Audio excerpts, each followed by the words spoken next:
তারপর বলদটাকে বাঁশে বেঁধে দুজনে কাঁধে নিয়ে গোভাগাড়ের দিকে হাঁটতে থাকে। এরপর গোভাগাড়ে পৌঁছে কালীপদ মাটি খুঁড়ে সমাধি প্রস্তুত করে। তারপর তারা বলদটিকে মাটি চাপা দিয়ে দুজনে বাড়ি ফিরে আসে। বৈশাখের খামখেয়ালি রাতে কখন যে মেঘ জমাট বেঁধে বিদ্যুৎ গর্জে বৃষ্টি শুরু হয়ে যায় তার ঠিক নেই। মুষলধারে বৃষ্টিতে ভিজতে ভিজতে কালীপদ কাকা গোপীকে বলে, গোপে, আজ আমাদের ফিরতে অনেকটা দেরি হয়ে গেল। যাত্রাপালার চেষ্টা এমন জমে উঠেছিল, ছেড়ে উঠে আসতে মনই চাইছিল না। আমরা আজ পুরো ভিজে গেলাম, দেখবে বাড়ি ফিরলে কাকি তোমাকে খুব বকবে। তাড়াতাড়ি পা চালা গোপে, এই বৃষ্টির মধ্যে আবার কালবৈশাখী ঝড় শুরু হয়ে গেলে বাড়ি পৌঁছতে পারবো না। এই কথা বলতে বলতে তারা এক অতিকায় বাঁশ বাগানে প্রবেশ করে। বাঁশ বাগানের পথ ধরে হাঁটতে হাঁটতে গোপে কিছু যেন একটা শুনতে পায়। কাকা, তুমি কি কোনো বাচ্চা মেয়ের কান্না শুনতে পাচ্ছ? কই না তো, ও কিছু না। বাঁশবাগানে বৃষ্টির জল পড়লে অমন শুনতে লাগে।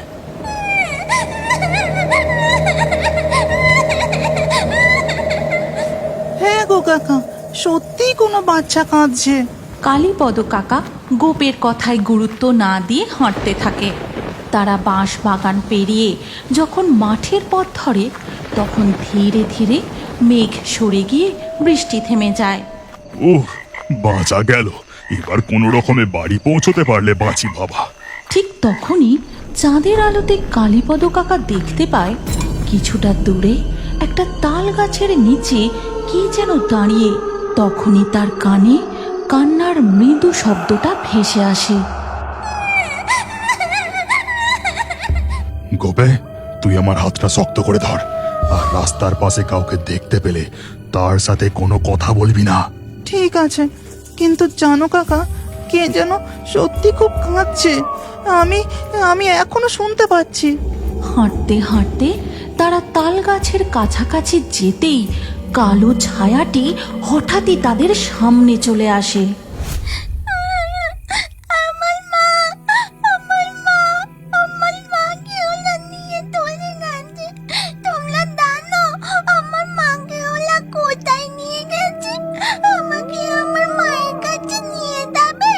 কে তুমি? তোমার মাকে কে নিয়ে গেছে? তুমি কি তোমার মায়ের থেকে হারিয়ে গেছো? সর্বনাশ! গোপে, তোকে বারবার বারণ করলাম, তুই ওর সাথে কথা বাড়াস না। চল এখান থেকে। কাকা, ও মনে হয় হারিয়ে গেছে গো। ওর মাকেও খুঁজে পাচ্ছে না, তাই একা একা ও হয়তো ভয় পেয়ে কাঁদছে। আমার মাকে খুঁজে দাও, আমি আমার মায়ের কাছে যাব। ওরা আমার মাকে নিয়ে চলে গেছে। গোপেকে আর কোনো কথা বলতে না দিয়ে কালীপদ নিজেকে একটু শক্ত করে গম্ভীর গলায় বাচ্চাটিকে জিজ্ঞাসা করে, কে তুমি? বাড়ি কোথায় তোমার? এত রাতে তুমি এখানে কি করছো? ওই তো একটু দূরে ওই যে জায়গাটা দেখতে পাওয়া যাচ্ছে না, ওখানেই আমি থাকি। পাশে আমার মাও থাকতো, ওরা আমার মাকে নিয়ে চলে গেছে। কালীপদ বাচ্চাটির এই কথা শুনতেই তার হাড় হিম হয়ে যায়। সে থতমত গলায় বলে, ওইখানে? ওইখানে তুমি কি করে থাকবে? ওখানে তো। কালীপদ তার মুখের কথা শেষ না করেই গোপেকে সঙ্গে নিয়ে দৌড় দেয়। দৌড়তে দৌড়তে সোজা গিয়ে থামে গ্রামের বটতলার মোড়ে। কাকা, তুমি এভাবে দৌড়ে চলে এলে কেন? ওই বাচ্চাটি তো একা ভয়ে কাঁদবে। চুপ, একদম চুপ। খবরদার, আজকে যা দেখেছিস, যা শুনেছিস তা কাউকে বলিস না। এরপর কালীপদ গোপেকে নিয়ে বাড়ি চলে যায়। আর ওদিকে মাঠের মাঝে দেখা যায় ওই বাচ্চাটি গো ভাগাড়ে ফিরে গিয়ে একটি বাছুরের রূপ ধারণ করে।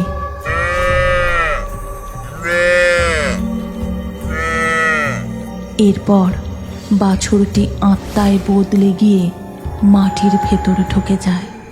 এর পরের দিন সকালে গোপের কাকিমা গোপেকে নিয়ে দুধ দুইতে গোয়ালে যায়। গোপে, তুই বাছুরের দড়িটা ভালো করে ধর, আমি তাড়াতাড়ি করে দুধটা দুয়ে নিই। ঠিক আছে কাকিমা। গোপে বাছুরের দড়ি ধরে দাঁড়িয়ে থাকে আর মাধবী কাকিমা গরুর দুধ দুইতে থাকে। ঠিক সেই সময়, ঠাকুরপো, ও ঠাকুরপো, বাড়িতে আছো নাকি? কি হলো গো কাকলি বৌদি, কি হয়েছে? তোমার গলাটা অমন ধরা ধরা আর মনটা খারাপ দেখাচ্ছে কেন? সেই মুহূর্তে কালীপদ উঠানে বেরিয়ে আসে আর বলে, আমাকে ডাকছিলে? কিছু দরকার? হ্যাঁ গো ঠাকুরপো, আমাদের বলদটা কাল রাতে মারা গেছে। ভাগাড়ে নিয়ে যেতে হবে তো। আমার কর্তার সাথে যাবার কাউকে পাচ্ছি না, তাই তোমার কাছে এলাম। ঠিক আছে, চলো আমি যাচ্ছি। এই কথা বলে কালীপদ প্রতাপদের বাড়ি যায়। তারপর বলদটাকে বাঁশে বেঁধে দুজনে কাঁধে নিয়ে গোভাগাড়ের দিকে হাঁটতে থাকে। এরপর গোভাগাড়ে পৌঁছে কালীপদ বলে, প্রতাপ, আমি তাড়াতাড়ি করে গর্ত খুঁড়ে দিচ্ছি। খোলা জায়গায় বলদটাকে রেখে যাওয়া ঠিক হবে না, তাতে পরিবেশ দূষণ হয়। বলদটাকে মাটি ঢাকা দিতে হবে। কালীপদ মাটি খুঁড়ে সমাধি প্রস্তুত করে। তারপর তারা বলদটিকে মাটি চাপা দিয়ে দুজনে বাড়ি ফিরে আসে। এরপর বিকেল গড়িয়ে ধীরে ধীরে সন্ধ্যা হয়ে যায়, আর সন্ধ্যা হতেই বৃষ্টি হয়েই চলে। বৃষ্টির ঠান্ডা আমেজে কালীপদ পাড়ার চায়ের দোকানে বসে চা খাওয়ার সময় দুজন ব্যক্তির ফিস ফিস করে বলা কথা তার কানে আসে। তুই ঠিক করে দেখেছিস তো? হ্যাঁ রে, আমি ঠিক দেখেছি। আজ সকালেই ওখানে একটা গেছে। আজ রাতেই তাহলে ওটাকে গায়েব করে দিই, কি বলিস? আসতে বল, কেউ টের পেলে মহা মুশকিল হবে। বৃষ্টিটা একটু থামতে ওই দুজন ব্যক্তি চায়ের দোকান থেকে চলে যায়। তারপর কালীপদ চা খেয়ে তার বাড়ি ফিরে আসে। এরপর গভীর রাতে ওই গোভাগাড়ে দেখা যায় চায়ের দোকানের ওই দুইজন ব্যক্তি একজন কোদাল হাতে ভাগাড়ের মাটি খুঁড়ছে। পচা, তাড়াতাড়ি হাত চালা। কি করছিস কি? এই তো হয়ে এসেছে, আর একটুখানি এই হয়ে গেছে। পচা মাটি খুঁড়ে দেখতে পায় সেখানে একটি ছোট্ট বাছুর রয়েছে। কি রে পচা, তুই যে বললি সকালে একটা বড় গরু ভাগাড়ে পড়েছে, তা সেটা কোথায়? বড় জিনিস হাতে না লাগলে ভালো দাম পাওয়া যাবে না। ঠিক আছে, দাঁড়া, আমি আশপাশটা আরেকবার খুঁড়ে দেখছি। হাতে অত সময় নেই, এক্ষুনি ভোরের আলো ফুটবে। এটা কি বাঁশে বেঁধে নিয়ে চল। এরপর কালটু ও পচা বাছুরটিকে বাঁশে বেঁধে দু পা এগোতেই হঠাৎ তারা শুনতে পায়,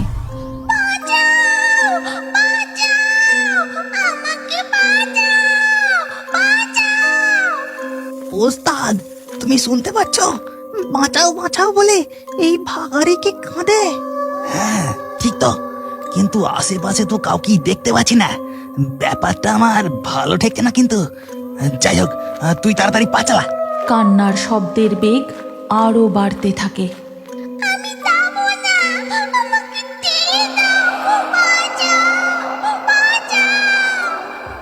ঠিক তখনই গোভাগাড়ের মধ্যে তাদের সামনে প্রকট হয় এক দানবাকৃতি কালো মিশমিশে গোভূত। তার বিকট গর্জনে গোটা ভাগাড় কেঁপে ওঠে। ওরে বাবা রে, বাঁচাও! ওই দানবাকৃতি গোভূতটা পচা ও কালটুর দিকে ধীরে ধীরে এগোতে থাকে। তারা দুজন বাঁশে বাঁধা বাছুরটিকে মাটিতে ফেলে দিয়ে দৌড়ে পালাতে যাবে। ঠিক তখনই গোভূতটা আবারও গর্জন করে তাদের পথ আটকে দাঁড়ায়, আর বাঁশে বাঁধা বাছুরটা নিজেকে মুক্ত করে দাঁড়িয়ে বলতে থাকে, ওই দুটো লোক দুটো আমার মাকে এখান থেকে নিয়ে চলে গেছে। তুমি ওদের টেলো না, ওদেরকে শাস্তি দাও ওদেরকে। পাপিষ্ঠ মানুষ, তোদের এত সাহস কি করে হয়? মৃত্যুর পরও আমাদের এখানে শান্তিতে থাকতে দিবি না। আজ তোদেরকে আমি। এই কথা বলে গোভূত তার ফলার মতো শিং দিয়ে তাদের উপর আক্রমণ করে, তাদেরকে গুঁতিয়ে মাটিতে ফেলে দেয়। তারপর তার ধারালো দাঁত দিয়ে এর পরের দিন সকালবেলা কাকলি হন্তদন্ত হয়ে মাধবীদের উঠানে এসে বলে, খবরটা শুনেছ ঠাকুরপো? ভাগাড়ে কি ঘটেছে? দুটো লোকের দেহ, মনে হয় গোভাগার থেকে ওরা না মরা গরু চুরি করে নিয়ে যেত, জানো? সবাই তাই বলছে। এই গল্পের পরবর্তী পর্ব যদি তোমরা দেখতে চাও তাহলে কমেন্টে নেক্সট পার্ট অবশ্যই লেখো। আর আমাদের ফেয়ারি টুনস বাংলা ফেসবুক পেজটি এক্ষুনি ফলো করে নাও। এই গল্পটি ভালো লাগলে লাইক দিয়ে শেয়ার করে দাও।